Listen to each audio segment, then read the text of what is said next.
Innal hamdalillah nahmaduhu wa nasta'inu wa nastaghfiruh wa na'udzu billahi min shururi anfusina wa min sayyiati a'malina.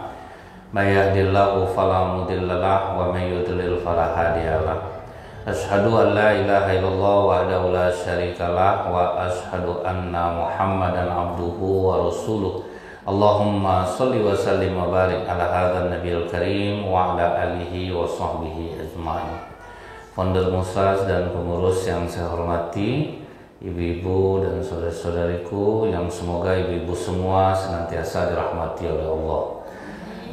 Tidak henti-hentinya kita selalu mengucapkan alhamdulillahirabbil alamin, bersyukur kita atas nikmat iman yang Allah karuniakan di hari yang seharusnya ibu beristirahat, mungkin bermain bersama keluarga, tapi semua dikesampingkan hadir di majelis ilmu ini.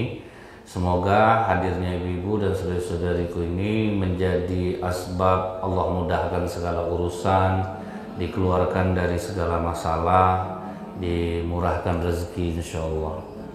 Bersolawat kita kepada Rasulullah SAW dengan ucapan Allahumma sholli ala Sayyidina Muhammad wa ala ali Sayyidina Muhammad. Semoga dengan diringankan Allah lisan kita ini bersolawat, kita nantinya mendapatkan syafaat di yaumil akhir kelak.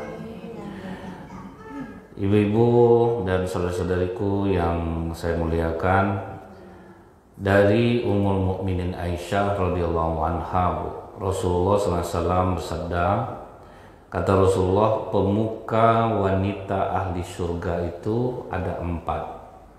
Yang pertama itu adalah Maryam binti Imran, yang kedua Fatimah binti Rasulullah, yang ketiga Khadijah binti Khuwailid, dan Asiyah.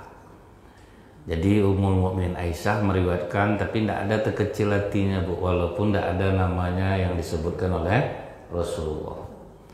Jadi menjadi orang yang tidak pengecil hati itu ternyata bagus dan juga berat. Padahal dia sendiri yang meriwayatkan, tidak ada ditambah oleh Ummul Mukminin Aisyah, kan orang tidak tahu Bu, cuman dia aja yang tahu gitu. Apa salah dimasukkannya namanya satu wanita di surga itu ada 5, selain Asiyah tuh dia gitu.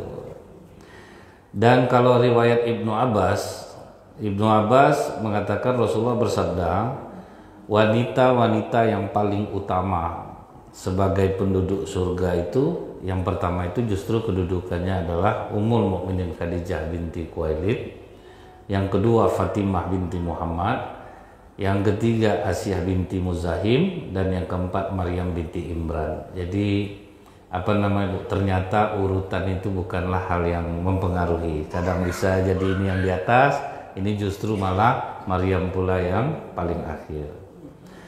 Kemudian ada lagi riwayat Ali Bu. Kalau riwayat Ali cuma 2, wanita terbaik yang pernah ada ialah Maryam putri Imran dan Khadijah. Kalau bagi Ali yang dia dengar dari Rasulullah itu ada 2. Jadi tidak ada sebetulnya kontradiksi antara hadis ini. Cuman siapa yang mendengar dari mana duluan, kadang hanya 2 disebutkan. Sama halnya Bu dengan hadis tentang mengucapkan alhamdulillahirabbil alamin, yang pertama Al-Fatihah atau bismillah. Jadi bagi sahabat yang di depan, mereka mengatakan Rasulullah membaca bismillah. Yang jauh di belakang enggak, langsung alhamdulillah, karena itu yang terdengar. Jadi dua-duanya itu sama kuatnya. Makanya kalau Imam Masjidil Haram ke Indonesia, dia tahu orang Indonesia lebih banyak mayoritas yang menggunakan bismillah, jadi dia pun menggunakan bismillah. Kemudian ada lagi Bu, dari Abu Musa radhiyallahu an, kata Rasulullah yang didengar oleh Abu Musa ini, lelaki yang sempurna itu jumlahnya banyak. Kalau laki-laki itu jumlahnya banyak, dan tidak ada wanita sempurna selain Maryam binti Imran dan Asiyah istri Fir'aun. Dan keutamaan Aisyah dibanding wanita lainnya sebagaimana keutamaan As-Sarid dibanding makanan lainnya. Jadi kalau dari hadis ini Bu, justru dia meletakkan Aisyah itu yang paling dahsyat tuh keutamaannya. Di pembandingan tadi apa Bu? Makanan As-Sarid. As-Sarid itu makanan yang paling mewah lah di Arab Bu ya. daging, ayam, kemudian kambing, pakai kuah kental yang pedas ditambah dengan roti. Nah, ibu udah bisa bayangkan kan? Nah, jadi lebih utama pula Asiyah dalam hadis riwayat Abu Musa ini. Jadi apapun hadis yang 4 tadi, nama perempuan-perempuan ini sering disebutkan. Nah, sebelum kita membahasnya yang lain-lain itu, yang pertama yang akan kita bahas sesuai dengan urutan yang pertama yang dikatakan oleh Ummul Mukminin Aisyah, yaitu Maryam binti Imran. Sebelum kita membahas kenapa sih Siti Maryam ini kedudukannya sangat tinggi, rupanya orang tuanya kita harus kenalan dulu, Bu. Jadi misalnya kita pengen dapat anak yang soleh dan soleha itu, kita harus memantaskan diri kita untuk seperti itu. Imran, ayahnya Siti Maryam ini, Bu, dan ibunya itu Hannah, terkenal dengan sebutan keluarga yang tohir dan toyib, yaitu suci dan baik. Nah, kita tahu dulu nih, Bu, harus tahu dulu kita ciri orang suci itu seperti apa. Ciri orang suci itu yang pertama ikhlas, melakukan segala sesuatu semata-mata karena Allah tanpa mengharapkan imbalan dunia. Nah, ini mahal nih, Bu. Dulu saya pernah ceritakan, sebetulnya gini ya, Bu, ya. Kadang ada yang ini masalah peka atau tidak peka. Orang nolong ibu masak di rumah ikhlas, ibu juga ikhlas kadang memberikan imbalannya. Nah, karena ibu peka orangnya. Ada juga orang tidak peka, Bu, mentang ditolak orang, tidak usah lagi Kak dibungkuskan.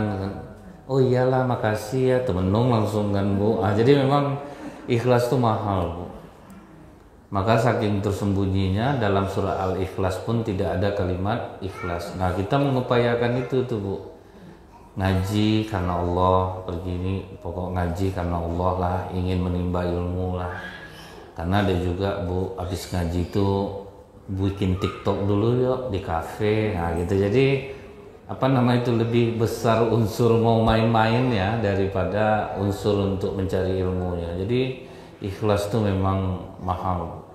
Nolong orang, misal kalau macam kami ini tibanya, Bu, ya, dibilang ikhlas susah juga, dibilang tidak ikhlas pun kadang ikhlas gitu, Bu. Tapi kok nggak dikasih temenung ya gitu, Bu, ya. Jadi kadang jadi pertanyaan juga tuh, Bu. Ukuran ikhlas ini memang butuh orang-orang yang sama-sama peka gitu, Bu. Yang ngajar ikhlas, kemudian orang yang memberi pun ikhlas. Nah, itu gimana coba tuh? Sama dengan saya tanya, Bu, ke orang jual burger. Dia jual burger itu dengan harga yang cukup mahal daripada standar orang biasa jual burger. Saya tanya kenapa dijual mahal? Ikhlas bikinnya, Ustaz. Jadi kalau labanya tuh besar gitu, kita ngerjakan itu dengan cinta. Dia paham Ibu maksudnya ya. Kenapa dijual mahal sementara orang jualnya kan banyak di bawah itu. Jadi kita tuh menyediakan bahannya pun yang premium katanya, karena labanya besar kita tuh jadi ikhlas ngerjakannya. Oh ternyata butuh kepekaan dari dua yang bertemu itu, Bu, sama-sama ikhlas. Cuman sederhananya itu saya melihat keberkahan orang yang ikhlas itu, Bu, ya. Dulu ada orang yang nyuci sepeda motor gitu. Dan di antara banyaknya karyawan, gerakan dia tuh yang paling hidup. Kayaknya dia yang paling ikhlas. Kan nampak dari bahasa tubuhnya gitu ya, Bu, ya. Dia ngerjakan tuh ikhlas. Jadi setiap datang motor trail yang kotor-kotor itu semua kawan-kawannya bilang, Samsul. Karena nggak ada yang mau ngerjain, Bu, berat. Tapi karena dia ikhlas ngerjain, orang bisa bayar lebih daripada harga cucian. Nah, ternyata memang ikhlas ini mengandung keberkahan. Jadi dibutuhkan kepekaan saja sebetulnya, Bu. Cuman kalau yang dari diri kitanya, kalau mau jadi orang suci itu ya mesti ikhlas lah. Mau ngerjain apapun, bantu orang ikhlas. Jangan nanti dibilang, aku bukannya ndak ikhlas ya Kak ya. Tapi kalau dia ingat, pertama kali di Pekanbaru tuh aku loh Kak yang nolong dia. Aku bukan mungkit-mungkit sih Kak ya. Allah lah yang bantu. Sama juga susah kan, Bu. Jadi orang ikhlas itu berat. Cuman Ibu udah tahu ya definisi ikhlas itu, ngerjain apapun tanpa pamrih. Ibu sholat pun tanpa harus aku pengen surga lah, aku takut sama neraka, nggak, pokoknya aku ingin karena aku yang butuh ibadah ini gitu. Jadi tidak ada keberatan. Dulu ingat saya ibu-ibu puasa sunat dia lama betul jam buka nih, heran hari ini rasanya panjang betul hari ini rasanya. Dia nggak coba mungkin Bu ya di salah satu negara Eropa yang siangnya sampai 6 bulan, malamnya 6 bulan. Coba tuh Bu. Ada yang berbukanya jam 11 malam, jam 1 malam udah sahur lagi gitu. Jadi ibadah kita mesti ikhlas, ngajinya ikhlas, tetapi semua itu memang mesti diasah ya Bu ya. Nah kemudian ciri orang suci yang kedua itu ini Bu, rendah hati Bu. Tidak sombong dan tidak merasa lebih baik daripada orang lain. Nah ini juga amalan kenapa Maria menjadi perempuan ahli surga itu ya ini Bu. Ikhlas, kemudian dia rendah hati. Orang rendah hati ini Bu, kata Rasulullah apa? Orang yang rendah hatinya Allah akan mengangkat derajatnya gitu. Ini pantang di apa orang Bu, pantang direndahkan orang gitu Bu ya, langsung naik dia gitu kan. Kalau anak saya Bu udah pinter tuh bahasa Inggris umur 8 tahun. Oh anak saya 8 tahun kurang kalau tidak salah tuh, kurang-kurang 2 bulan tuh udah pinter tuh bahasa Inggris dia. Pokok pantang Bu, nggak bisa dia berendah hati dengan orang tinggi gitu ya Bu ya. Itu memang berat loh Bu. Kita kadang-kadang kalau direndahkan orang tuh kan ego kita naik. Jadi kita harus terbiasa juga gitu Bu. Kalau orang merendahkan kita itu berarti Allah sedang ingin menaikkan derajat kita supaya kita bisa tahan nggak kalau direndahkan orang gitu. Cuman rata-rata nggak tahan juga ya Bu. Naik kesombongan gitu. Yang ketiga, orang suci itu ciri-cirinya sabar, mampu menahan diri dari emosi negatif dan menerima ketetapan Allah. Contohnya nih Bu ya, sebetulnya Ibunda Maryam kemudian bapaknya itu kan doanya ke Allah itu kan minta anak laki-laki. Nah, yang minta anak laki-laki, tahu-tahu kan dikasih anak perempuan. Nah mereka sabar dengan ketentuan itu, walaupun akhirnya kan semua orang Bani Israel kan menghujat Bu. Katanya orang soleh minta anak laki-laki itu perempuan juga, kan ditinggal gitu Bu kan. Jadi suatu kehinaan. Tapi bagi mereka ini rahmat dari Allah. Itu yang harus bisa kita terima itu Bu ya. Sabar, kita udah jadi orang baik tapi masih juga dikecewakan orang.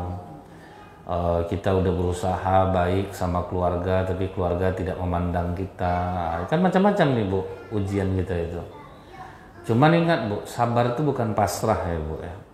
Sabar itu kemampuan kita untuk memindahkan barang berat menjadi ringan. Ibarat orang mendaki gunung, yang sabar itu, oh ini banyak durinya, cari jalan lain. Pokoknya dia harus terus sampai ke atas. Kalau yang dibilang, udahlah Kak, nggak usah kita naik lagi Kak, sabar aja lah kita, itu pasrah. Beda ya Bu ya, itu pasrah. Dia tidak mengupayakannya. Kemudian yang berikutnya Bu, orang yang suci itu ciri-cirinya adalah penyayang. Dia peka ya Bu ya terhadap perasaan orang gitu. Pernah saya cerita sama Ibu, misalnya saya pribadi nih Bu, Ibu ada yang bawa anak, bawa cucu, itu gimana pun hebohnya saya tidak akan pernah merasa terganggu. Itu namanya penyayang Bu. Karena saya harus berpeka berpikir, apabila ini anak ditegur, yang terluka adalah ibunya. Dan yang paling tepat untuk menyelamatkan anak ini adalah ibunya sendiri gitu. Kadang tidak semua orang yang perasaannya sama gitu Bu kan. Jadi kita yang peka tuh. Saya pernah pesan kalau ke istri saya kalau bawa anak ke masjid, kalau dia nangis sedang sholat pun putuskan sholat. Karena kita menenggang perasaan orang banyak gitu. Jadi harus sama-sama peka tadi Bu. Harus sama-sama peka. Dan orang-orang yang penyayang itu Bu pasti bagus ya Bu ya. Dia pun marah, anaknya tetap dekat sama dia karena dia tahu unsur marah orang tuaku ini karena sayang. Jadi bukan berarti penyayang itu tidak marah sama sekali ya Bu ya. Jadi memang ada marah tapi anak terasa kok. Orang tuaku ini marah karena dia sayang sama aku. Makanya anak itu orang tuanya pemarah kok anaknya dekat ya sama orang tuanya karena dia tahu orang tuaku ini sayang sama aku. Makanya tamsil kasih sayang Allah itu sama dengan kasih sayang orang tua. Gimana pun sesalah-salah pun anaknya dia tetap sayang. Kemudian Bu, ciri orang suci berikutnya itu bertanggung jawab. Jadi kalau dikasih kewajiban dia kerjakan dengan baik gitu. Nggak ada tolak menolak, nggak ada tuduh menuduh, tidak menjadikan orang sebagai kambing hitam atas ketidakmampuan dia mengerjakan sesuatu. Nah ini lagi nih Bu, ciri orang suci berikutnya itu pemaaf, memaafkan kesalahan orang lain dan tidak menyimpan dendam. Nah ini berat nih Bu, ngomongnya mudah nih. Nah, saya ingat ada pertanyaan perempuan kepada seorang ulama, saya dizolimi oleh orang selama 30 tahun. Jadi bukan saya saja dizoliminya, sampai keluarga saya pun dizolimi dia. Dan sekarang dia sudah meninggal. Bolehkah saya kalau melewati kuburan, karena itu kuburan ada kuburan bapak saya juga, saya mengucapkan selamat tapi saya bilang kecuali untuk dia gitu. Apa jawaban ulama ini Bu? Anda berhak untuk itu. Jadi pelajaran itu, itulah bahayanya menzolimi orang gitu ya Bu ya. Lama terasanya. Jadi dulu ingat saya mengajarkan kepada orang, kalau ke ibu-ibu gitu Bu ya.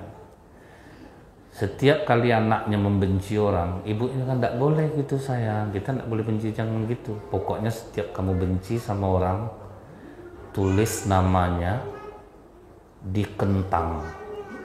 Nah, jadi tulis nama kentang, bawa kemana-mana. Rupanya banyak kentangnya Bu. Seminggu udah banyak, anak-anak lah namanya Bu. Lama-lama kentang busuk enggak Bu? Nah, jadi akhirnya dia tegang busuk.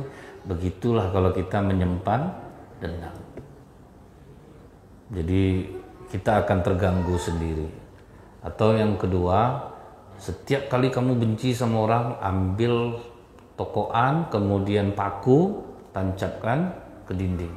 Sebut nama dia yang kamu benci. Pokoknya makin banyak kamu, makin banyak pokok tuh lama-lama Bu, capek, tangan luka gitu ya Bu ya. Baru dia laporan, hari ini tidak ada benci orang lagi, cabut satu, capek. Nah, jadi ada pelajaran, kadang kalau anak-anak kalau bilang tidak boleh gitu, tidak boleh gitu. Oh mama tuh yang tidak tahu, dia tuh yang ngapain, tuh gitu jadinya Bu ya. Kita seolah-olah berada di pihak dia, sama-sama suami Bu. Misal suami ibu kan ada kata, siapa dokter itu dulu ya Bu ya. Di jalan dia lagi marah sama orang, setan orang ini tidak mau membela, ibu jangan mihak sama orang itu. Tidak boleh gitu Pak, kita di jalan itu tambah ngamuk dia Bu. Nah, ibu harus berada di pihak dia gitu. Tidak ada otaknya ya Pak ya, nggak mikir dia kita jalan ini. Jadi dia nggak senang. Tapi bisa jadi mungkin tadi itu buru-buru karena sakit, masalahnya ada ya Pak ya. Jadi senang hati suami Bu. Ini kadang dapat istri yang bijak-bijaksana itu tidaklah enak Bu. Nah, itu kan tidaklah seru rasanya tuh. Kemudian Bu, yang berikutnya itu ciri orang suci itu menepati janji. Menepati janji ini Bu, memang apa kata Rasulullah ya Bu ya, tidak ada agama bagi orang yang tidak menepati janji. Sampai anak-anak pun Bu tidak percaya dengan insya Allah itu lagi Bu. Kalau ibu janji janganlah insya Allah lagi mah, karena dia udah ragu Bu, arti insya Allah itu enggak. Nah ya kan Bu kan? Nah, coba bayangkan Bu, kita tuh udah tergolong jadi orang yang tidak ada agama loh Bu. Ketika kita tidak menepati janji, sulit enggak rezeki kita jadinya Bu? Jadi banyak tukang jahit ngeluh gitu, rezeki saya sulit Ustadz. Kalian tukang jahit nih payah. Kapan siapnya Pak? 2 minggu lagi jemput, 2 minggu pola baru Bu. Terus pas kita datang, seminggu lagi lah Pak, agak rumit ngatur polanya nih ya. Seminggu kemudian kan kita udah mulai emosi, udahlah Pak saya ambil aja lah pola tuh. Ini udah tergunting, belum juga siap rupanya Bu. Coba lah, akhirnya kan sulit rezeki. Kenapa akhirnya orang jahit ke Aliang Taylor, rata-rata pejabat Bu, anggota dewan semua kalian. Mereka tepat waktu, kerja profesional, padahal mahal loh Bu. Nah, dia betul-betul siap tanggal sekian Ibu nggak sempat, dia yang ngantarin, nah digojekin gitu Bu kan. Kenapa orang di luar yang mengamalkan ini gitu? Orang Islam sendiri kok sulit mengamalkan janji itu. Jadi kalau kita udah janji itu Bu, malas nggak malas, apa pokoknya siap nggak siap ya udah, pokoknya kita apa aja tanggung jawab lah dengan janji itu. Gitu. Dan mungkin Bu ya nenek-nenek apa ndak berkah hidupnya Bu. Pas nangis cucunya dia diam dulu dedek, nanti nenek beli, diam. Udah lupa cucu ndak jadi dibeli. Itu hal yang sepele loh Bu. Jadi misalnya gini nih Bu ya, saya membuktikan sendiri ketika kita sama anak berjanji, padahal udah letih kali rasanya Bu. Papa kan udah janji, Papa udah janji ya, itu langsung nggak ada Bu, bangkit dan berkahnya tuh beda ke badan Bu. Padahal tadi rasanya kok letih betul ya gitu. Ketika kita menunaikan janji itu ada keajaibannya gitu Bu. Nah yang berikutnya itu yang terakhir ciri orang suci itu Bu, berilmu, memiliki pengetahuan agama yang baik dan mengamalkannya. Untung kita ikut-ikut pengajian nih Bu, kadang yang berat terasa ringan jadinya Bu. Hal-hal yang tidak kita ketahui rupanya selama ini Ibu nih ngaji Bu, kita tidak boleh melawan sama suami, tidak boleh bantah suami. Pas dengar pengajian saya hidup darah Ibu tuh Bu, rupanya boleh melawan rupanya Bu ya. Tapi ingat melawan harus punya senjata, Ibu benar gitu Bu. Tidak ada peluang Ibu salah, itu baru bagus. Ada suami yang ngadu ke saya, Ustadz saya ini bendahara di kantor. Uang di rumah itu sering kehilangan Ustadz. Awalnya saya kirain mistik-mistik Ustadz, tuyul atau apa gitu. Ternyata tertangkap basah Ustadz, istri saya yang mencuri selama ini. Gitu ya Bu ya. Haruskah saya ceraikan istri saya? Jawaban saya apa Bu? Uang kantor yang hilang atau uang pribadi? Uang pribadi Ustadz. Seharusnya istri Bapak yang gugat Bapak cerai. Berarti Bapak orangnya pelit. Berarti Bapak bakhil Pak. Karena kalau kita ikut di hadis, uang suami itu 100% milik istri. Baru terdiam, nanti lah kalau jumpa saya istri Bapak, dia aja lah yang gugat, maksudnya Bapak, kasihan juga istri Bapak. No. Baru terdiam, dia sambil ketawa. Kecuali uang kantor yang hilang, jahat istrinya. Tapi kalau uang pribadi dia, berarti kan dia pelit sama istri, sampai harus mencuri loh. Dan ingat juga di dalam hadis, perempuan mendapat suami pelit, dia halal untuk mencuri uang suaminya. Tapi kalau ketahuan jangan sebut nama saya. Ada hadisnya betul. Hadisnya siapa Bu? Istri Abu Sofyan mengadu ke Rasulullah, suaminya bakhil. Kata Rasulullah apa Bu? Ambil aja dari dalam saku bajunya, tetapi jangan berlebihan. Maksudnya itu memang untuk kebutuhan gitu Bu. Tapi kebutuhan ibu ini tas Hermes lah Bu, itu yang payahnya. Nah, yang berikutnya itu Bu, itu udah habis masalah ciri orang suci Bu. Mudah-mudahan Ibu bisa lah mengamalkan, paling tidak dapat satu di antara sekian banyak itu, entah jadi orang rendah hati. Kuatnya di situ mungkin Ibu bisa jadi orang rendah hati karena Ibu selama ini teraniaya gitu ya Bu ya. Udah bisa rendah hati, alhamdulillah. Ada lagi yang kuat menuntut ilmu. Nah, kan pokoknya yang mana-mana bisa kuat lah Bu. Karena kalau untuk secara keseluruhan itu kadang-kadang sulit juga ya Bu ya. Yang berikutnya itu Bu, Imran ayah dari Siti Maryam ini, dia ini memang orang yang sangat taat beribadah Bu. Jadi dia sangat disegani oleh masyarakat Bani Israel, itu memang disegani. Nah ini sosok ya Bu ya, sosok suami yang memang rajin beribadah, tekun beribadah. Dan memang berbeda ya Bu ya, kalau orang, kadang ada orang ilmunya tinggi tapi di ibadahnya kurang gitu ya Bu ya. Ada orang yang beribadahnya banyak, ilmunya kurang. Nah kalau Imran, Siti Maryam, Hannah itu lengkap Bu. Secara ilmu sosialnya dia bagus, ibadahnya pun bagus. Nah jadi karena dia ini tokoh masyarakat, dia ini sangat didengar orang. Makanya kalau dia bilang, aku berdoa kepada Allah, mudah-mudahan aku akan mendapatkan anak laki-laki. Jadi orang menunggu-nunggu tuh Bu. Iya, apa mungkin Hana akan hamil karena dia akan mandul. Nah, Hana ini mandul nih Bu. Dan Hana ini juga terkenal perempuan yang sangat taat beribadah. Jadi dua-duanya komplit Bu, ibadahnya kuat, sosialnya bagus. Nah, jadi paling tidak ya kalau kita mau menjadi perempuan ahli surga itu Bu, memang ya ibadah ini agak berlebih lah sedikit Bu dari perempuan biasa gitu ya Bu ya. Kadang kita ngaji pakai HP Bu, 5 ayat masuk WA Bu kan. Nah, sudah tuh mau WA nggak jadi perempuan ahli ibadah jadinya Bu kan. Jadi memang melebihkan amalan itu sesuatu yang menyenangkan sebenarnya Bu. Jadi kan Allah ini, Ibu asik dengan sesuatu yang buruk dimudahkan, asik dengan sesuatu yang baik juga dimudahkan. Saya lihat ada seorang yang pernah saya dengar dia ngomong, saya heran Ustaz ya, kalau ada orang bilang hidupnya suntuk, sementara saya sedang suntuk waktu itu Bu. Maksudnya gimana Pak? Coba Ustaz, apa enggak penuh hari-hari kita nih? Kalau kita sampai nanti duha Ustaz, duha kita sholat lagi, kita ngaji lagi, terus kita baca buku. Kayaknya tuh aneh kalau ada orang bilang suntuk, padahal saya sendiri sedang suntuk. Itulah kadang jalannya ya Bu ya. Iya juga ya, zikir kita bisa banyak, ngaji kita bisa banyak. Jadi saya cobalah praktek dia tuh Bu. Ternyata Bu ya, iya ya. Ternyata pas kita sedang tidak ngapa-ngapain itu memperbanyak baca Quran tuh kok jadi asik. Kemudian kita habis itu nanti sholat, nanti zikir, nanti habis itu baca buku, terus kita main sama anak-anak, terus kita ngaji lagi. Oh kayaknya asik ya. Karena kita mendengar orang bisa baca 10 juz satu hari itu loh Bu.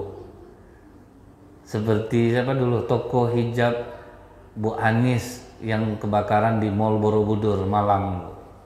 Semua toko terbakar, cuman toko hijab Bu Anis yang bertahan gitu. Dia bisa sampai 10 juz karena saya ngapain coba di toko katanya. Kan betul tuh Bu ya. Kan konsumen tidak selamanya masuk. Jadi dari mulai jam 8 pagi masuk udah start dia Bu ngaji. Nanti ada konsumen tandain dulu. Nanti ngaji lagi, apa enggak tenang jiwa Bu dibuatnya. Jadi ternyata memang betul ya Bu ya. Jadi perempuan ahli ibadah itu nikmat sebetulnya. Ini banyak kita kadang waktu kosong tuh termasuk saya sendiri gitu ya Bu ya. Ini untuk kita sama-sama nih. Kadang banyak juga hal-hal yang sebetulnya tidak bermanfaat yang kita lakukan gitu ya Bu ya. Nah ini yang mau kita buat lebih itu Bu. Karena saya teringat dulu, saya pernah, tapi waktu itu ya Bu ya, saya merasakan kenikmatan itu dan pengen kembali lagi itu sulit gitu Bu. Kalau di waktu kosong itu Bu, saya sholat duha, dimulai dari jam 7 itu hampir setengah 12 baru saya selesai. Itu Bu, hidupnya nikmat itu. Cuma saya merindukan suasana itu tidak bisa lagi loh Bu. Pada saat itu kok sanggup ya gitu. Jadi kadang-kadang rindu dengan suasana seperti itu, tapi gimana cara mulainya lagi gitu. Sementara pengajian jam 8, ada jam 9 misal gitu ya Bu ya. Udahlah saya alihkan aja lah ke misalkan pergi ceramah kan juga ibadah gitu ya Bu ya. Tapi udah diganti lah pakai amplop, ada enggak pahalanya. Jadi kadang mikir-mikir juga tuh Bu. Tergantung kitanya lagi ya Bu ya. Mau kita bawa kemana hasil yang kita dapat. Kalau kita bawakan ke baik, tentu dia akan menilai ibadah ini. Nah kemudian nih Bu, kita udah tahu berarti ibu harus jadi ahli ibadah. Ahli ibadah yang berilmu itu tentu mengerjakan sesuatu dengan dalil ya Bu ya. Zikir ibu sesuai dalil, sholat sunat ibu sesuai dalil gitu Bu ya. Jangan terlalu cepat, karena ingat nih Bu, pernah Rasulullah sedang duduk sama Ali, ada orang sholat yang begitu cepat, makanya disebutkan pencuri yang paling buruk itu adalah orang yang mencuri dalam sholat. Sehabis dia sholat Bu, disalaminya Rasulullah, kata Rasulullah kok belum sholat, sholat lagi. Sholat dia balik. Apa kata Rasul ke Ali? Ini orang sholat seperti ini Ali, kalau dia mati dalam keadaan tidak memeluk agama Muhammad. itu Bu. Maksudnya itu ya standar lah Bu gitu. Ada waktu jeda gitu Bu ya. Ini kayak Allahu Akbar, Sami Allahu liman hamidah, belum tegak lurus lagi Bu. Ada itu yang mencuri dalam sholat, belum sempurna gerakannya. Nah kemudian Bu, dia sezaman dengan Nabi Zakaria. Nabi Zakaria ini istrinya adik-beradik dengan Hannah. Ada juga yang mengatakan istrinya adalah saudari Maryam. Kalau saya lebih cenderung ke pendapat yang mengatakan bahwa karena Nabi antara apa itu terlalu jauh tuanya. Kalau dibuat adik-beradik dengan Maryam, kayaknya terlalu tua Bu. Jadi dia bibinya Maryam, saudari dari Hannah, ibunya Siti Maryam. Bayangin Bu, udah sekuat itu ibadah aja mandul loh Bu. Jadi jangan kita terlalu apa namanya nih Bu ya. Apalagi zikir yang mau dibaca. Ada kata orang Ustadz, makan daging tidur miring kanan. Dapat anak laki-laki. Sudah itu makan ikan tidur miring kiri. Dapat anak perempuan, saya udah guling-guling Ustadz, melentang, melungkup apa segala macam. Saya bilang, tidak bisa seperti itu. Kan suka-suka Allah Bu. Nah itu orang beriman kepada takdir itu itulah Bu. Suka-suka Allah. Mereka tetap beribadah, tetap normal, tidak ada merasa apa namanya Bu, tidak ada berburuk sangka dengan Allah, tetap ibadah. Dan Nabi Zakaria aja yang Nabi waktu itu pun belum punya anak, mandul juga istrinya Bu. Dari sinilah kita tahu Bu, tidak ada perempuan mandul di sisi Allah. Tidak ada perempuan mandul. Pokoknya dekati terus Allah dan berbaik sangka sama Allah. Nah kemudian nih Bu, ketika Hannah ini dia jalan keluar, dia nampaklah seekor burung memberi makan anak-anaknya. Nampak burung ngasih makan nih, pengen juga lah punya anak kayak gitu, kita nyuap-nyuapkan anak itu ya Bu ya, pengen betul kayak gitu. Sampailah terucap dari mulutnya, aku bernazar kalau lahir anak aku ini, anak laki-lakiku ini nanti, ini berharap laki-laki ini Bu, akan aku nazarkan dia untuk di Baitul Maqdis, untuk menjadi pelayan Allah. Jadi itu ya Bu ya, kenapa Maryam jadi perempuan ahli surga itu jadi pelayan Allah Bu. Berat Bu jadi pelayan Allah nih, karena angka-angkanya tidak jelas kadang ya Bu ya, angka-angkanya tidak jelas. Dan nazar itu betul-betul terucap, aku kalau punya anak, aku akan jadikan dia pelayan Allah di Baitul Maqdis. Jadi sepertinya kita tuh Bu ya udah nazar duluan tuh, kalau anak aku lahir ya Allah, aku akan nazarkan dia kepadamu. Sebetulnya ada bagusnya Bu menazarkan anak ke Allah itu, jadi penjagaannya, pelindungannya semua Allah nanti yang nanggung. Tapi lakuin dulu nazarnya, nanti Allah yang nanggung sisanya gitu. Nah ini yang diceritakan Allah di dalam Al-Quran, surat Maryam 35, surat Imran ya Bu ya, Al-Imran. Ingatlah ketika istri Imran berkata, ya Tuhanku, sesungguhnya aku menazarkan kepada engkau anak yang dalam kandunganku setelah dia hamil Bu, menjadi hamba yang soleh dan berkhidmat di Baitul Maqdis. Karena itu terimalah nazar itu padaku, sesungguhnya engkau lah yang maha mendengar lagi maha mengetahui. Nah, jadi dinazarkan anaknya untuk menjadi pelayan Allah. Tapi rencananya nih laki-laki nih Bu, menurutnya. Maka tatkala istri Imran melahirkan anaknya, ya Tuhanku, sesungguhnya aku melahirkan seorang anak perempuan. Nah, baru dia tahu ya anaknya perempuan, dan engkau lebih mengetahui yang dilahirkannya itu. Dan anak laki-laki tidaklah sama seperti anak perempuan. Sesungguhnya aku telah menamai dia Maryam, dan aku mohon perlindungan untuknya serta anak keturunannya kepada pemeliharaan engkau daripada setan yang terkutuk. Inilah hadis riwayat Abu Hurairah.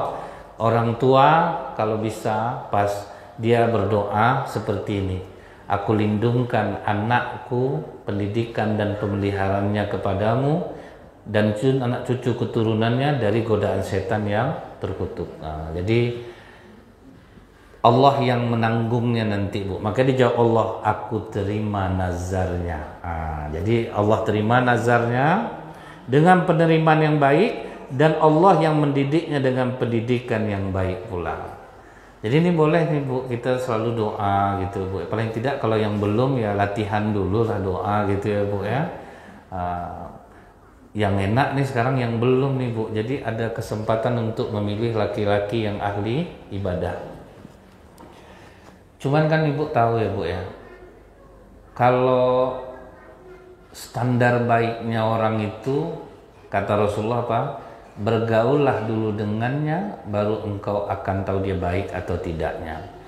Nah, kalau kita mau bergaul, dia lawan jenis, gak mungkin dong. Paling tidak kita dapat informasi tentang dirinya. Oh, kalau dia tuh ke orang tua sangat berbakti, anaknya rajin ibadah, ramah, itu kan udah dapat bocoran gitu ya, Bu ya.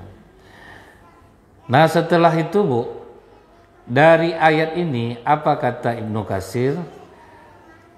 Bahwa ayat ini dijadikan dalil untuk menamakan anak langsung pada hari lahirnya. Nah, makanya aku beri nama dia Siti Maryam. Tetapi kalau kata Rasulullah, setiap anak tergadai dengan akikahnya. Anak tersebut disembelihkan untuknya pada hari ke-7, dicukur rambutnya, dan diberi nama. Jadi justru memberinya nama di hari ke-7. Kalau dari ayat tadi, ketika lahir Hana langsung kasih nama Maryam. Cuman mungkin, Bu ya, mendabalkan namanya ini di hari ke-7. Nah, kan itu pas kekahnya gitu, Bu ya. Dikasih nama. Jadi tidak ada kontradiksi dalam hadis ini. Nah, di dalam surat Ali Imran 36 tadi, Bu, dan aku memohon perlindungan untuknya serta anak keturunannya kepada perlindungan engkau daripada setan yang terkutuk, dan doa ini ternyata dikabulkan oleh Allah. Nah, jadi kita boleh nih, Bu, pakai doa ini, dan saya juga selalu berdoa, aku lindungkan anak-anakku dan cucu keturunannya dalam pemeliharaan, ditambah dikit, Bu, dalam pemeliharaan pendidikanmu ya Allah. Aku serahkan pendidikannya kepadamu, perlindungannya kepadamu. Supaya hati kita tentram, Bu. Sebab anak itu tidak 24 jam bersama kita. Nanti kita sibuk pakai spy cam lah, tracker lah, izin orang tua lah, HP-nya capek dah, Bu. Bagus serahkan dia ke Allah. Yang penting kita mendidik dia dengan baik. Jangan sampai apa, Bu ya, kecemasan itu membuat nanti diri kita yang sakit jadinya kan, Bu. Bagus serahkan kepada Allah. Nah, setelah diterima oleh Allah itu, Bu, Rasulullah juga mengatakan ketika anak lahir, setan pasti menyentuhnya hingga keluar tangisan keras. Makanya anak menangis ketika lahir itu, Bu, setan menyentuhnya.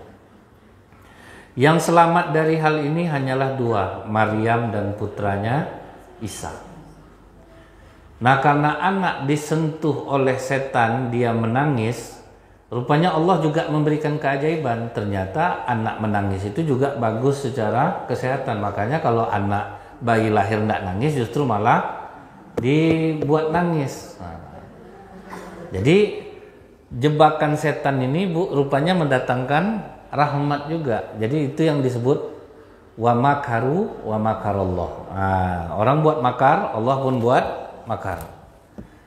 Ibu ingat kan kejadian di bulan Muharram bahwa kapal Nabi Nuh kan diein orang tuh, Bu. Bayangin lah, Bu, tinggi orang 30 hasta, 60 hasta, 30 meter, sebesar ember tuh, Bu. Sementara tidak ada air untuk membersihkannya. Kan susah bersihinnya, Bu.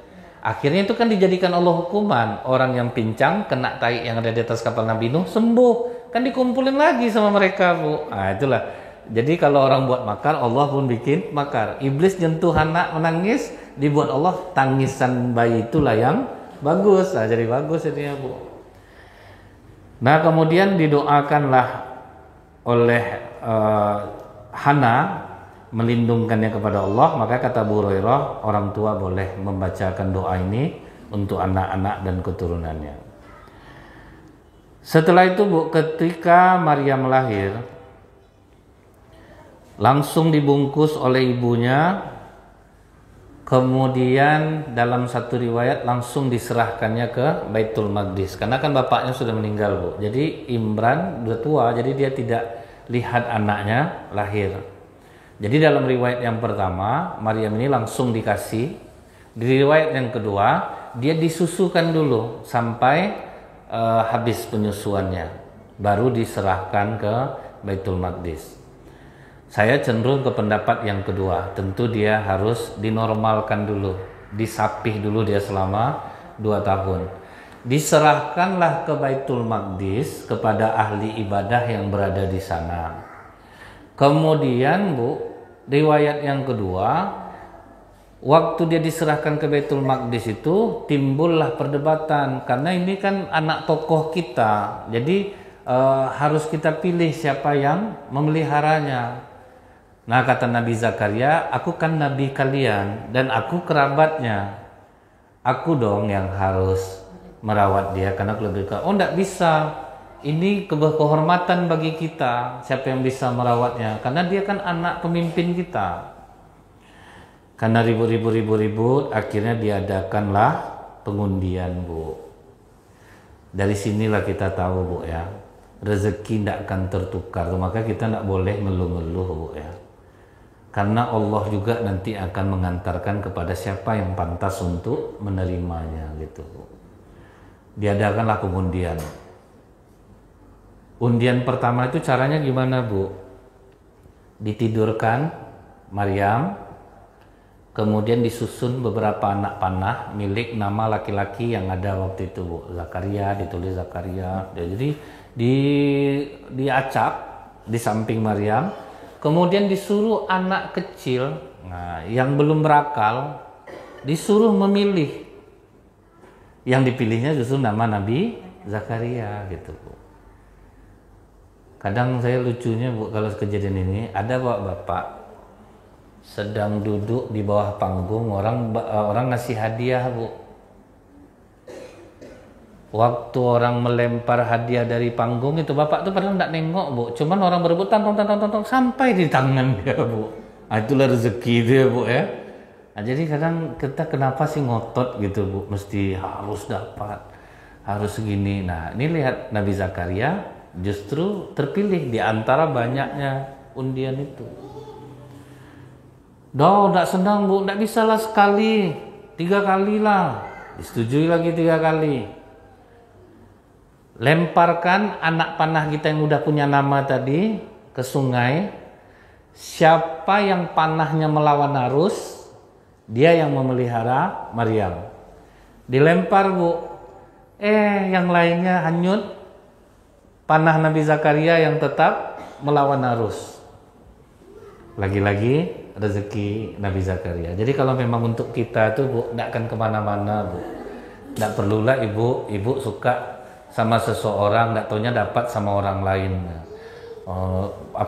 Terkecil hati, Bu, nggak bisa tiru sahabat Rasulullah, Bu, ya. Uang udah tertabung, mau nikah, rupanya perempuan tuh mau sama mak jomblangnya, gitu ya, Bu, ya. Udah malu-malu ngomong itu Abu Zar. Apa kata Salman? Kau nggak perlu malu, Abu Zar, seharusnya aku yang malu karena meminang perempuan yang ditakdirkan Allah untuk dirimu. Wah, itu, Bu. Kalau kita tega, kakak ya, sama kita di Mosas, Kak. Kita sama kakak yang lebih dekat rupanya. Nah, misal gitu, Bu, ya. Yang namanya rezeki itu kan kita tidak tahu, ya, Bu, ya. Urusan apapun itu masih gaib loh, Bu. Kadang kita rencana kita begini malah begitu jadi, ya, Bu, ya. Jadi nggak bisa kita yang memprediksi. Oh, yang ketiga, tukar peraturannya, kata orang-orang itu. Peraturannya sekarang siapa yang hanyut, itu yang terpilih. Rupanya malah yang lainnya yang melawan arus, Bu. Tetap yang punya Nabi Zakaria yang hanyut. Akhirnya mereka pasrah lagi, Bu. Nggak bisa apa-apa lagi. Akhirnya Nabi Zakaria lah yang memelihara Siti Maryam. Cuman Nabi Zakaria mengakui, Bu, bimbingannya itu justru dia itu yang belajar dari Maryam, karena memang udah jadi ahli ibadah, Bu. Begitu diserahkan itu, memang udah ibadah aja Bu, memang memelihara diri, dia baik sama orang, dia bergaul sama orang, cuman bergaul itu tuh Bu, betul-betul hanya untuk menolong, manfaat. Setelah itu dia ibadah, siang dan malam itu banyak ibadah, terus dia kadang apa yang perlu dibersihkannya di situ dia bersihkan. Jadi justru Nabi Zakaria tuh Bu, nengoknya tuh ke Maryam gitu Bu. Bimbingannya tuh tidak seberapa, nampak memang Allah yang betul-betul menjaga dia gitu. Candu betul dia dengan ibadah. Terus ke laki-laki ini betul-betul menjaga diri gitu ya Bu ya. Susah ya Bu kalau untuk menjaga diri, apalagi Bu kriteria kita aku banget, itu yang payah tuh ya Bu ya. Iya aku banget, itu paling susah tuh Bu ya. Jadi memang dia tidak genit, tidak ada apa namanya Bu ya, bergaul dengan laki-laki, suka menolong orang, tapi hari-harinya banyak beribadah. Nah karena dia ini ahli ibadah lah, cuman yang herannya Nabi Zakaria waktu itu Bu, kok tahu ada aja makanan ya. Itulah rezeki orang yang taat beribadah tuh Bu, memang tidak bisa ditahan rezekinya Bu. Ada juga sahabat Rasulullah yang mendapatkan karomah ini Bu, namanya ada satu orang sahabat yang dikurung, tidak dikasih makan, tapi makan anggur, sementara waktu itu di Mekah sedang tidak ada anggur. Jadi ada keajaiban-keajaiban seperti itu. Jadi kalau ibu lagi sumuk, lagi susah, lagi apa, ya udahlah Bu, ibadah aja lah Bu. Daripada ibu duduk-duduk gitu ya Bu ya. Zikir tidak menenangkan jiwa, yang penting berpahala itu Bu. Kan kadang-kadang kita berzikir sedang masalah itu kan tidak juga menenangkan jiwa Bu ya. Tapi udah yang penting aku dapat pahala, zikir, sholat, ngaji.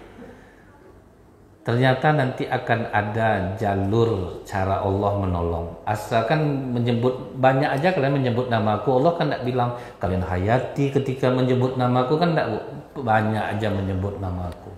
Itulah keringanan rukhsah yang dikasih oleh Allah. Banyak aja kalian berzikir udah. Nanti Allah yang akan mengatur jiwa kita itu.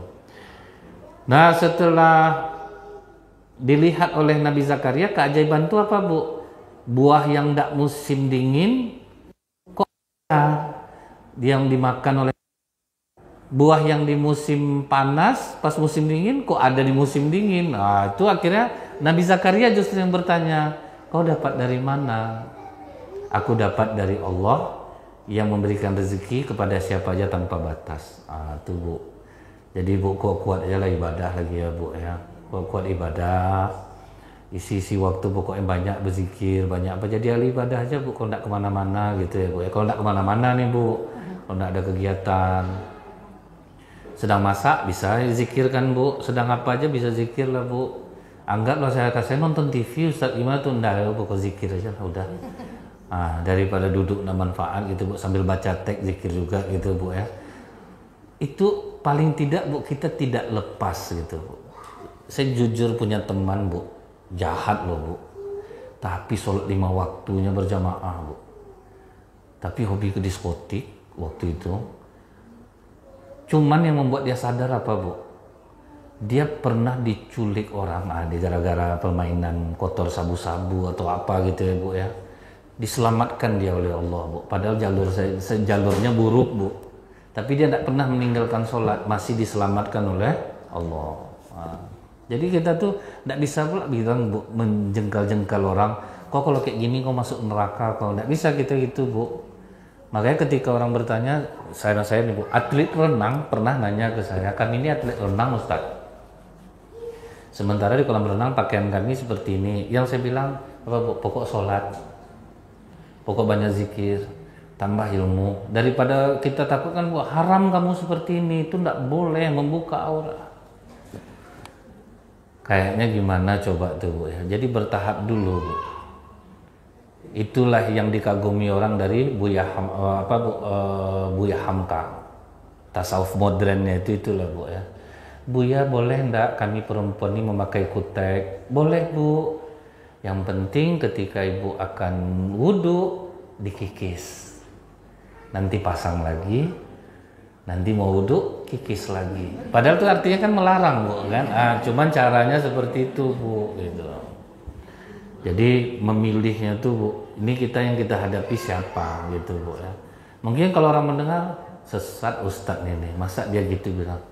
Kita tuh berikan orang rasa bahagia dulu Bu, senang hatinya pasti dia belajar nanti kan Bu. Lama-lama memangnya kita nih Bu, kita pribadi saya ibu-ibu, apakah langsung ngerti kita dengan kebaikan nih Bu? Kadang melawan kita dulu kan Bu, pasti melawan kita dulu. Apa pula larang-larang, nah kan gitu ya Bu ya. Terlalu berlebihan, betul kau beragama nih mah biasa-biasa aja lah. Lama-lama kan akhirnya kita tertuntun sendiri gitu. Nah kemudian Bu, yang berikutnya itu adalah setelah Maryam ini dijaga kesuciannya, dijaga kehormatannya, sampailah akhirnya beliau dapat ujian. Tapi Allah mengatakan berita gembira untuk dia. Dia tidak pernah disentuh oleh laki-laki. Nah karena dia kuat menjaga kesuciannya itu Bu ya. Kemudian dapatlah berita gembira, kau akan mendapatkan anak laki-laki yang akan menjadi nabi. Terkejut Maryam, aku aja tidak pernah disentuh laki-laki, bagaimana aku hamil? Nah inilah Allah berkuasa menjadikan apa saja yang Allah mau. Allah mengatakan berita gembira. Fitnah besar enggak Bu? Fitnah besar. Itu yang dilalui oleh Maryam, mampu menerima takdir itu loh Bu. Kan bisa aja dia nolak, membana, ya Allah janganlah kasih lagi, ini dia tidak kuat, aku rasanya nanti apa kata orang. Tahu Ibu terfitnah, yang kena tuduh tahu Ibu siapa? Nabi Zakaria. Bentuk soleha-soleha, sok jaga diri, cobalah Bu. Itu yang ditanggung, rasanya kita aib pun Bu, belum separah inilah rasanya gitu ya Bu ya, ujiannya. Tahu-tahu hamil, dan hamilnya itu normal loh Bu, 9 bulan 10 hari. Udah tiap hari selama 9 bulan tuh Bu, apa kata masyarakat yang enggak gitu Bu ya. Jadi cara Maryam waktu itu Bu, ketika dihina orang, direndahkan orang, diam. Puasa bicara Bu, jangan water fasting aja Ibu yang pandai. Ini kalau puasa air pandai itu Bu. Puasa intermittent fasting, puasa bicara itu ternyata bagus Bu. Ketika dijelekkan orang, yang sesuatu itu yang tidak ada pada diri kita Bu, jadi diam. Karena memang tidak melakukan apa-apa, diam. Nah pas mau melahirkan lah baru Maryam menyingkir dari sana gitu Bu. Menyingkir dia dari tempat dia itu, bayangkan melahirkan sendirian dalam keadaan dahaga. Di situ dikasih Allah jalan keluar. Goyangkan tangkai kurma itu, di bawahmu ada air, berbahagialah engkau. Itulah dapat makan minum dalam kesendirian itu Bu. Nah melahirkanlah, tetap sakit kan Bu, jadi tetap diproses Allah Bu. Setelah melahirkan beberapa waktu, dari dia tidak mau bicara itu Bu, pulanglah dia ke kampung. Ini ya bahasa kita lah Bu, ini si setan nih ya, yang sok-sok soleha, yang sok menjaga diri kesuciannya. Yang membuat mereka terkaget, ternyata anak yang dalam gendongan itulah yang berbicara. Apa kata Nabi Isa di gendongan itu? Sesungguhnya aku ini hamba Allah yang kelak Allah menganugerahiku kitab Injil dan aku dijadikan nabi. Di mana saja aku, Allah memberkahi kepadaku dan berguna lagi bagi orang banyak. Selama hidupku aku perintahkan sholat dan aku diperintahkan zakat. Aku sangat berbakti kepada ibuku dan aku tidak jadikan orang menyombong diri dan durhaka. Jadi ini bagian dari akhlak anak yang baik yang diceritakan Nabi Isa. Jadi sholat itu sudah diperintahkan Bu. Mendengar itu, barulah mulai orang tahu Bu, tidak mungkin anak bayi berbicara. Itu baru mulai diterima Bu, minta maaf lah orang ke Nabi Zakaria. Cuman yang tidak senang kan tetap yang orang Yahudi yang takut Bu, dia kehilangan pamor, dia tidak mau terima itu. Syukur Maryam itu tidak lahir anak laki-laki. Kalau tidak waktu itu Bu, kalau sempat laki-laki anak Hana, sebelum matahari terbit sudah mati. Karena orang Yahudi sudah mengintai sebelumnya. Jadi rencana Allah itu tetap bagus ya Bu ya. Akhirnya tetap dikhianati juga. Nabi Isa alaihissalam tetap dikhianati juga. Cuman terbukti ternyata umat Islam sangat memuliakan Maryam. ibunya Nabi Isa, bahkan Allah pun mengabadikan satu-satunya nama surat dalam Al-Quran yang bernama Maryam. Cuman satu itu, Bu. Jadi mudah-mudahan ini bisa menjadi acuan bagi ibu-ibu bagaimana menjadi perempuan yang dirindukan surga. Jadi ingat tadi, Bu, ya, perbanyak-banyaklah ibadah di saat kita sendiri, perbanyak zikir, jangan lepaskan zikir, jangan lepaskan bersolawat, pasti akan merasakan keajaiban. Ibu ingat enggak perempuan model Mesir yang tidak pernah sholat dapat peran main film menjadi Rabiatul Adawiyah yang harus bersolawat setiap waktu, tobat jadinya, Bu.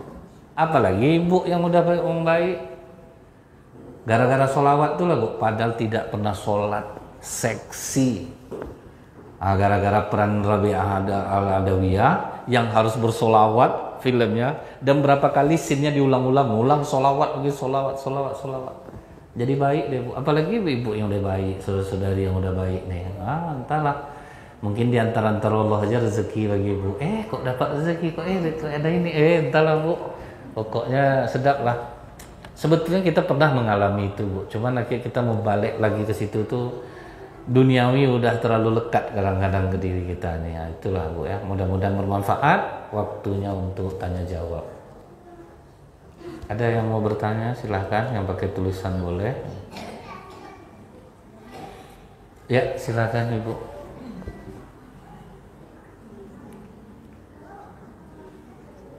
Oh, mic-nya cuma satu ya, Bu. Nggak apa, Bu. Buat aja. Waalaikumsalam warahmatullahi wabarakatuh.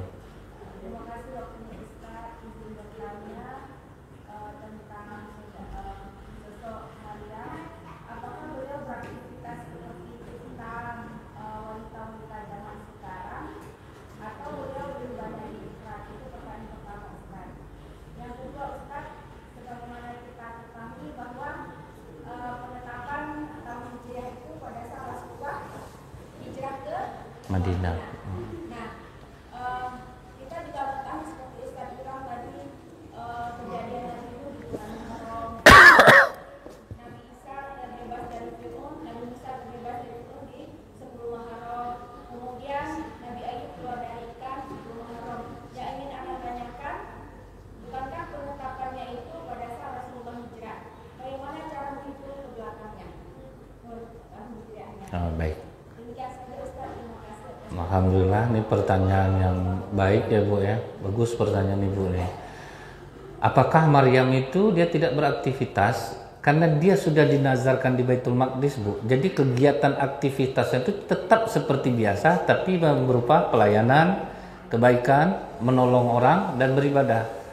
Dan dia ikut juga membersihkan Baitul Maqdis itu, Bu, membersihkan tempat ibadah orang.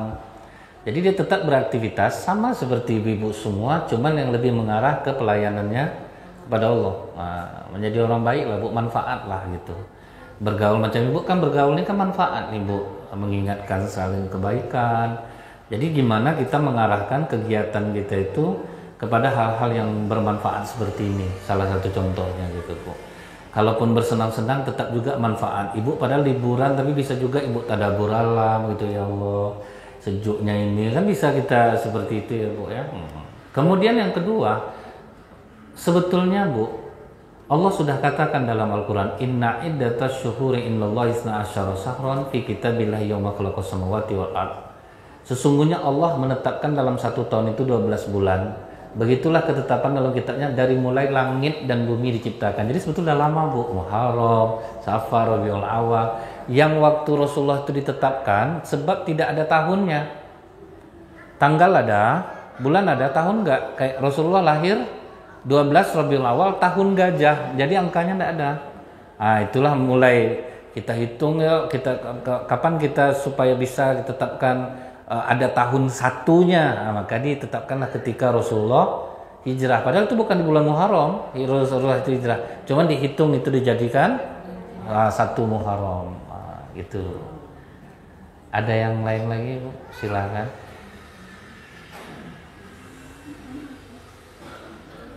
Karena kita masih ada waktu. Ada yang lain lagi Bu, silakan. Baik, rasanya udah lengket semua nih Bu ya. Jadi orang suci kita udah tahu ciri-cirinya Bu. Kan tinggal jalanin aja lagi nih Bu. Tahap-tahap gitu ya Bu ya.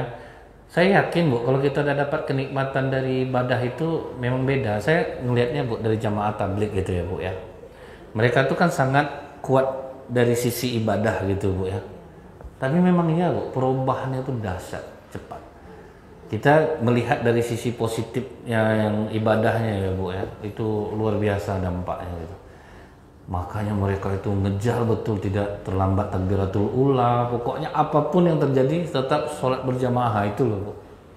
Sebab apa? Mereka merasakan kenikmatannya gitu. Jadi seperti orang-orang di Mekah tuh Bu, ada yang punya hotel bukanya cuma sekali setahun gitu Bu. Udah dapat dia duit ibadah aja dia lagi Bu. Jadi 11 bulan dia ibadah. Dia hanya membuka tempatnya itu pas musim haji aja, hotelnya kan udah banyak terima duit tuh Bu. Udah cukup untuk 1 tahun udah ibadah. Jadi Bu jangan heran ya. Yang dapat saf pertama di Masjid Nabawi itu aja orangnya itu Bu. Jam berapa coba datangnya tuh? Udah yang 40 tahun, 37 tahun dia pokok dapat saf di depan. Apa enggak santai Bu? Duit banyak, usaha ada. Dia tinggal ibadah-ibadah aja lagi Bu. Kita udah ada usaha malah sibuk dengan usaha itu jadinya kan Bu kan. Itu yang harus kita rubah tuh Bu. Ada yang lain Bu, silakan kalau ada yang mau bertanya. Ya silakan Bu. Dan keturunan. Kalau kita minta doa itu Allah menitipkan anak kepadamu, bisa, hampir sama tuh Bu. Jadi kita menitipkan ke Allah, Allah lah yang menjaga dia. Karena apa nih Bu ya, kalau kita yang pakai cara kita untuk menasihati kamu ndak boleh gini ya nak, kadang masuk kadang ndak Bu. Karena kita itu kan caranya beda-beda nih Bu. Dalam menanggapi anak, ada yang kadang ngegas kita langsung jadi nanti. Tapi kalau udah kita titipkan ke Allah tuh Bu, pokok dekati aja Allah, nanti Allah yang merangkainya gitu. Apakah doa-doa saya juga dikabulkan oleh Allah? Enggak juga Bu. Banyak juga misal mendoakan anak enggak kena, ada juga gitu. Di situlah lagi ujiannya. Sebab apa Bu? Kalau doa-doa kita ini dikabulkan terus saja Bu ya, agak kurang munajat kita. Tapi kalau yang kedua agak bisa merendahkan hati kita. Kalau enggak Bu, sempat anak saya baik semuanya, saya pamer dong sama ibu. Anak saya yang pertama Bu. Nih, anak saya kedua, tapi kalau ada yang meleset Bu kan agak pendiam ya dia Bu. Itu maksudnya Bu. Jadi tidak semua doa gitu. Macam Abu Bakar kan stres juga ngadapi anaknya Bu. Sampai marah dia, udah meninggal pun masih juga nengok-nengok ke bawah bantal. Anaknya mau meninggal Bu. Apa yang ditengok-tengok dia tuh? Coba buka rupa nyimpan dinar dia Bu. Kau nih kata Abu Bakar. Udah mau meninggal kau dinar. Jadi masing-masing tuh ada ujiannya gitu Bu. Penting kita terus doakan ke Allah. Nah nanti Allah cuman Bu ya yang di Allah ini anak tuh dia tetap baik, dia tetap pada koridornya, dia cuman mungkin agak kurang bisa nerima kalau kita yang ngomong ke dia. Tapi titipkanlah anak kepada Allah, itu yang paling aman Bu. Kadang dicemeh orang juga banyak kerja Allah yang lain lagi tak kan anak kita lah juga. Kadang ada juga Bu yang seperti itu tuh gitu. Karena apa Bu ya, mungkin di sisi keyakinan kan kita kadang berbeda ya Bu ya. Keyakinan itu maksudnya bukan agama. Cara orang itu kan berbeda-beda gitu. Ada yang terlalu ilmiah gitu. Kita nggak bisa kayak gitu. Kita kan ada tahu begini, ada begini. Betul. Cuman 99% itu Allah gitu. Usaha kita tuh 1% cuman. Sisanya itu Allah lah tuh.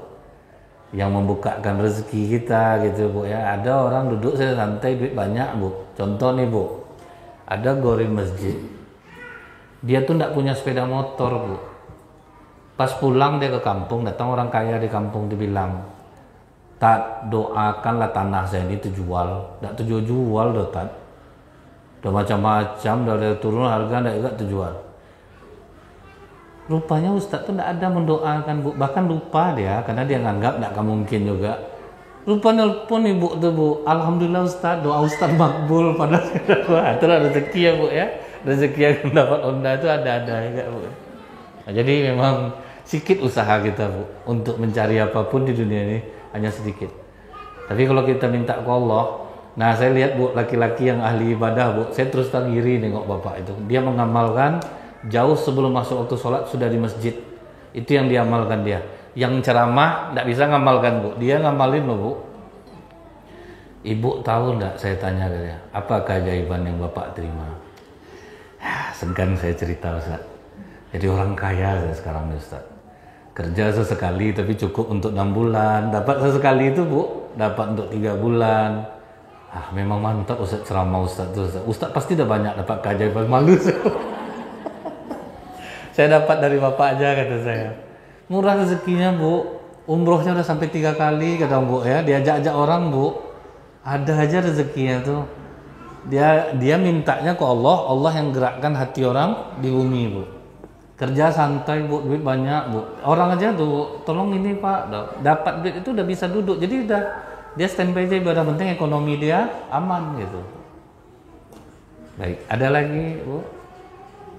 Atau kakak-kakak yang ada yang mau bertanya? Silakan. Baik, kalau tidak ada kita tutup dengan doa. Na'udzubillahi samil alim minas syaitanir rajim. Bismillahirrahmanirrahim. Alhamdulillahi hamdan yuafi ni'amahu wa yukafi'u mazida. Ya Rabbana lakal hamdu kama yanbaghi li jalali wajhikal karim wa azimi sultanik. Allahumma salli ala sayyidina Muhammad wa ala alihi wa sahbihi wa sallim. Allahumma aqsim lana min khasyatika ma tahulu bainana wa baina ma'asika min ta'atika wa ma tuballighuna bihi jannataka wa min al-yaqini ma tuhawwinu 'alaina masa'ib ad-dunya. Allahumma anti'na bi asma'ina wa absarina wa quwwatina ma ahyaytana waj'alhu waritha minna waj'al sarana man zalamana wansurna 'ala man adana wa la taj'al musibatana fi dinina wa la taj'al ad-dunya akbar hammina wa la mablagha ilmina wa la tusallit 'alaina man la yarhamuna. Rabbana atina fid dunya hasanah wa fil akhirati hasanah wa qina adzabannar. Wa sallallahu ala sayyidina Muhammadin walhamdulillahi rabbil alamin. Assalamualaikum warahmatullahi wabarakatuh.